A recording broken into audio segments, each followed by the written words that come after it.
It was experimental, a cop show with a sense of style, a pounding soundtrack that looked and sounded like nothing before it on television.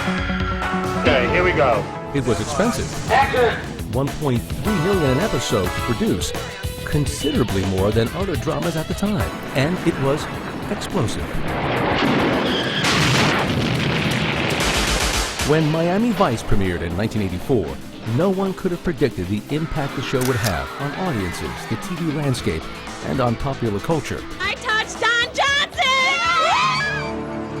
It made stars out of unknown actors, the city of Miami, pale-hued clothes, and synthesized music. By the end of the first season, viewers were actually staying home on Friday nights to catch the latest episode.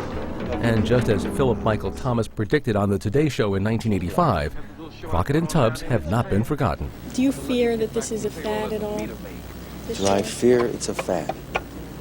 No. You think it'll be here in another 5 years?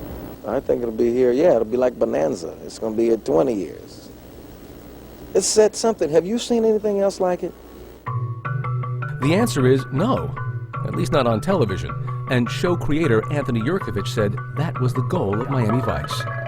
Well, there's been probably 240,000 cop shows on television, so there's a good reason why you'd want to do a cop show, because there's a lot of action. But then the challenge arises, if so many have been done, how do you make it different? How do you get the audience's attention? How do you hit them with a big 2x4 so they sit up and take notice? Not just with high-end cars and clothes, but with high-end production values too. Miami Vice was the first television show to take real advantage of film techniques like cinematography, lighting, editing, and of course, music. I can feel it coming in the air tonight.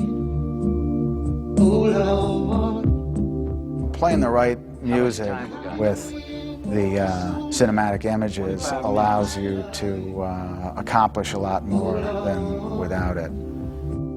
Miami Vice was well ahead of the curve, and I think that there's a number of television shows that maybe would give a tip of the hat to Miami Vice. The man wearing the biggest hat at Miami Vice was Michael Mann.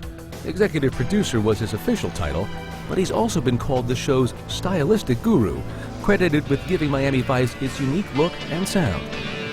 We are making a movie. That's the attitude. We're making it in 7 days for a little over $1 million, and it's real fast and furious, and the pace is addictive. Mann replaced 3-piece suits with 3-day stubble and 100-piece orchestras with a one-man electronic band. He takes everything into consideration.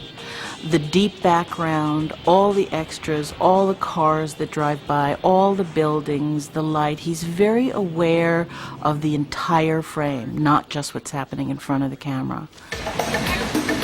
Mann and the Vice crew brought Miami to life, beaming postcards of a pastel paradise into living rooms across the country. Much of the inspiration for the style of the show came from the city itself, its Art Deco buildings and turquoise water.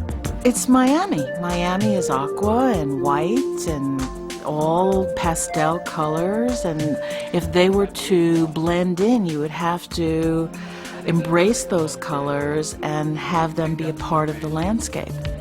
Mann issued an edict on the set: no earth tones, no reds. And that went for buildings and for clothing, which quickly became a focal point of the show. Every show had a color theme. There were no accidents. There was never a situation where an actor walked in front of a wall in a certain outfit where the color of the wall was not considered. But Miami Vice was more than just pretty places and pretty faces. Witty storylines, groundbreaking music, and great acting all caught viewers' attention, and that of the critics too. Season 1 was nominated for more Emmys than any other show that year. Your program just got 15 Emmy nominations. What's that mean to a program like Miami Vice? Well, it means that we're going to stay on the air for the rest of the season, probably. Indeed, they did, and for many seasons to come.